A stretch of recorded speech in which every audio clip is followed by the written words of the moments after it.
Be very cautious అండి. India VIX almost 52-week లోలో trade అవుతోంది. దీని ఇంపాక్ట్ ఆప్షన్ ట్రేడర్స్ మీద ఎలా ఉంటుందో చెప్తాను, వీడియోని సేవ్ చేసుకోండి. ఇండియా విక్స్ అనేది ఫియర్ ఇండెక్స్. నియర్ ఫ్యూచర్ లో మార్కెట్ వాలటైలిటీ ఎలా ఉండొచ్చు అని చెప్పడానికి ఒక మెట్రిక్. రిమెంబర్, ఇది మార్కెట్ డైరెక్షన్ ని చెప్పదు, ఓన్లీ వాలటైలిటీని చెప్తుంది. లో ఇండియా విక్స్ అంటే బిలో 12 ఉంటే మార్కెట్స్ కామ్ గా ఉంటాయని, గుడ్ ఫర్ ఆప్షన్ బయర్స్. ఎందుకంటే ఫియర్ లేదు కాబట్టి ఆప్షన్ ప్రైజెస్ తక్కువ దొరుకుతాయి. మీడియం ఇండియా విక్స్ అంటే 12 to 18 మధ్యలో ఉంటే నార్మల్ మార్కెట్ కండిషన్స్ అని బోత్ బయర్స్ కి అండ్ సెల్లర్స్ కి కూడా ఫేర్ ప్రైసింగ్ దొరుకుతుంది. హై ఇండియా విక్స్ అంటే అబవ్ 18 ఉంటే హై ఫియర్ అండ్ అన్సర్టనిటీ అండి. ఆప్షన్ ప్రీమియమ్స్ చాలా హైలో ఉంటాయి, good for sellers but sharp market movements ఉంటాయి.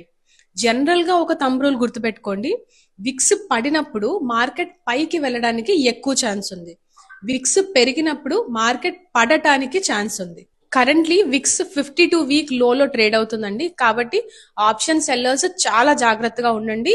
మీరు ఆప్షన్స్ సెల్ చేసినందుకు ఆల్రెడీ మీకు తక్కువ ప్రీమియం దొరుకుతుంది, అండ్ విక్స్ కనుక సడన్ గా స్పైక్ అయితే లాసెస్ కూడా హెవీగా ఉంటాయి. సో కరెక్ట్ పొజిషన్ సైజింగ్ ని ఫాలో అవ్వండి. ఒకవేళ మీకు ఫ్రీ ఆల్గో టూల్స్ కావాలి అంటే bluechipalgos.com కి వెళ్ళండి.